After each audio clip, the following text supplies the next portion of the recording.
आज आपण पावसाळ्यामध्ये सर्व आजारांना दूर पळवून लावणारे, रोगप्रतिकारक शक्ती वाढवणारे, भरपूर फायबर, लोह, कॅल्शियमयुक्त असे हे पौष्टिक लाडू कसे बनवायचे ते पाहणार आहोत.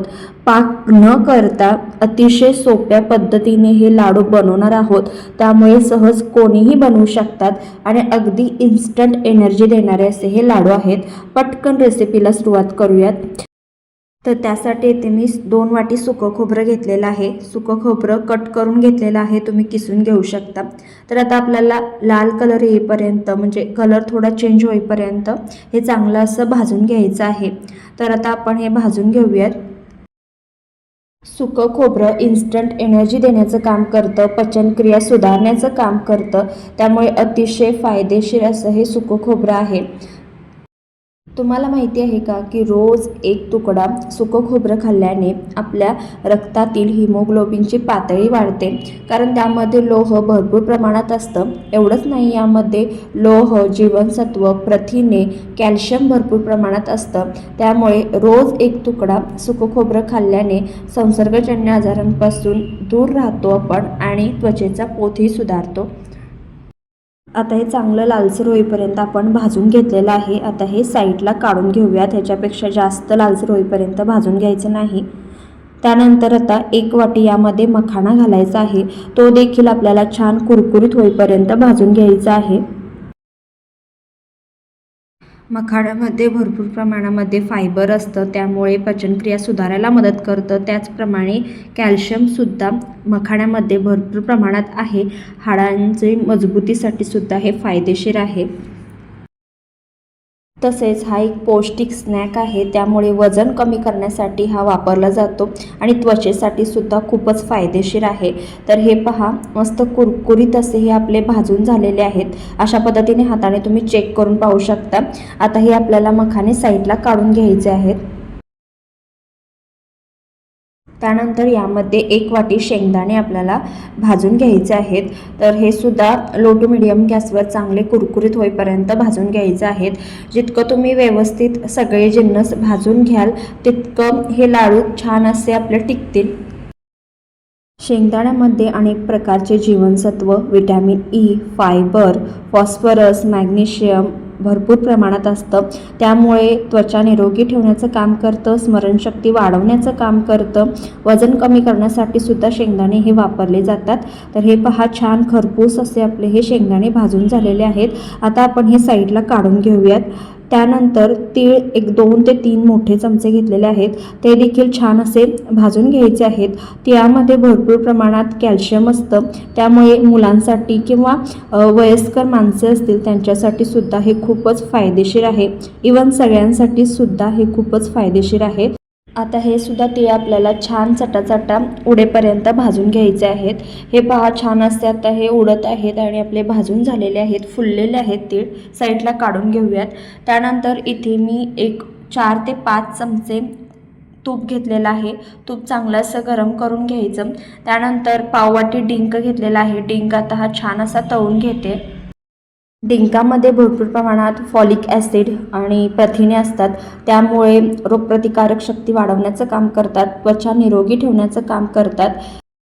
रोज डिंक खाल्ल्यामुळे इन्स्टंट एनर्जी देण्याचं काम डिंक करतं. त्याचप्रमाणे त्वचा निरोगी ठेवण्याचं काम करतं आणि रोगप्रतिकारक शक्ती वाढवण्याचं काम करतं. डिंकामुळे हाडे मजबूत व्हायला मदत होते. पाठीचा कणा याने मजबूत होतो. पाठदुखी असेल तर बऱ्यापैकी कमी होते. त्यामुळे रोज डिंक सेवन केल्याने असे भरपूर फायदे आपल्या शरीराला होतात.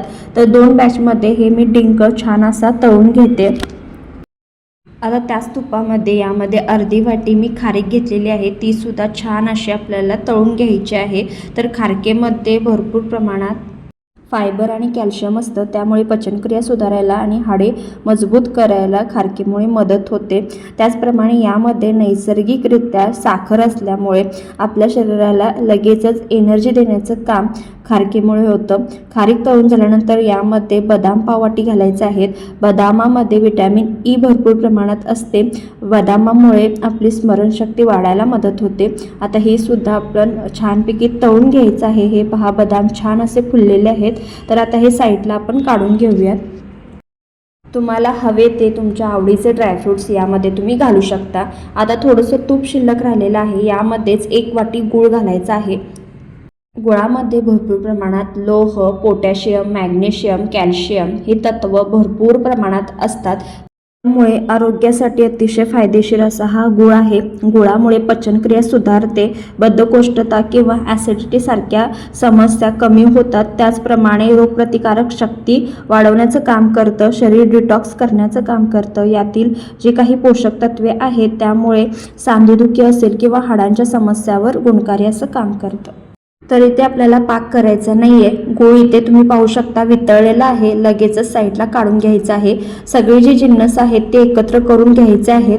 शेंगदाण्याची सालं इथे काढून घेतलेली आहेत, तुम्हाला आवडत असेल तर तुम्ही तसे देखील ठेवून घेऊ शकता। आता हे सगळं चांगलं एकजीव करून घ्यायचं आहे। तुम्ही जर या चॅनेलवर नवीन असाल तर नवनवीन रेसिपींसाठी चॅनेलला सबस्क्राईब करायला विसरू नका। त्यानंतर यामध्ये काळी मिरी एक 7 ते 8 घातलेले आहेत। काळी मिरी खूपच फायदेशीर असते आपल्या शरीरासाठी। थोडासा एक तुकडा जायफळचा घातलेला आहे, 4 ते 5 वेलची हिरवी घातलेली आहे, ही आता आपण वाटून घेणार आहोत। आता हे सगळे जे जिन्नस आहेत एकत्र करून झालेले आहेत। गूळसुद्धा मी एका साईडला काढून घेतलेला आहे, हे पहा। तर आता ज्या वेळेला आपण हे वाटून घेणार आहे मिक्सिंग जारमध्ये, त्यावेळी थोडा थोडा गूळ घालून आपण हे सगळं साहित्य वाटून घेणार आहोत। तर आता हे साहित्य मी एका मिक्सिंग जारमध्ये काढून घेतलेलं आहे, तुम्ही पाहू शकता। हे आता आपल्याला वाटून घ्यायचं आहे। तर हे पहा, थोडंसं ओबडधोबड असं हे मी वाटून घेतलेलं आहे। यामध्येच थोडासा गूळ घालूयात।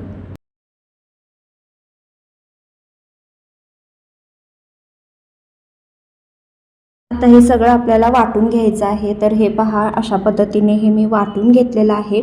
तर उरलेलं जे सगळं साहित्य आहे मी अशाच पद्धतीने थोडंसं गूळ घालत घालत वाटून घेते। जर तुम्हाला थोडंसं मिश्रण कोरडं वाटत असेल तर यामध्ये तुम्ही तूप ॲड करू शकता, पण व्हिडिओमध्ये दाखवलेल्या प्रमाणामध्ये जर तुम्ही हे लाडू बनवलात तर एक्स्ट्राचं काहीही घेण्याची गरज लागत नाही। आणि तुम्ही पाहू शकता बाइंडिंगसुद्धा अगदी अलगद आलेलं आहे या लाडूला, आणि अगदी अलगद आपले लाडू हे वळले जातात। तुम्ही जर या चॅनेलवर नवीन असाल तर अशाच नवनवीन रेसिपींसाठी चॅनेलला नक्की सबस्क्राईब करा। सबस्क्रिप्शन अगदी फ्री आहे। बाजूच्या बेल आयकॉनवर प्रेस करा, म्हणजे येणाऱ्या नवनवीन रेसिपींचं नोटिफिकेशन सगळ्यात आधी तुम्हाला मिळेल। रेसिपी जर आवडत असतील तर लाईक करायलाही विसरू नका। तर हे पहा, इथे आपला हा ऊर्जावर्धक आणि पौष्टिक असा लाडू तयार झालेला आहे। दुसरा लाडूसुद्धा तुम्हाला मी वळून दाखवते। अगदी अलगद आणि पटापट आपले हे लाडू वळले जातात, जास्त वेळ लागत नाही। आणि विशेष म्हणजे आपण पाक न करता हा लाडू बनवलेला आहे, त्यामुळे सहज आणि कोणीही बनवू शकेल अशी अतिशय सोपी रेसिपी आहे। बघता बघता दुसरा लाडूसुद्धा वळला गेलेला आहे, आणि आता अशाच पद्धतीने सगळे लाडू आपण वळून घेणार आहोत। तर इथे आपले अतिशय पौष्टिक आणि ऊर्जा देणारे असे हे सर्व आजारांना दूर पळून लावणारे, रोगप्रतिकारक शक्ती वाढवणारे लाडू तयार झालेले आहेत। दिलेल्या साहित्यामध्ये एक 12 ते 13 लाडू आरामात तयार होतात। तर तुम्हाला ही रेसिपी कशी वाटली कमेंट करून नक्की सांगा। व्हिडिओला लाईक आणि चॅनेलला सबस्क्राईब करायला विसरू नका। जितक्या जास्त जमेल तितक्या जास्त नातेवाईकांना आणि फ्रेंड्सना आवर्जून शेअर करा। वेळात वेळ काढून रेसिपी पाहिल्याबद्दल तुमचे खूप खूप आभार। तर अशा पद्धतीने हे लाडू अगदी महिनाभर आरामात टिकतात, त्यामुळे महिनाभर तुम्ही हे आरामात स्टोअर करून ठेवू शकता। व्हिडिओला लाईक आणि सबस्क्राईब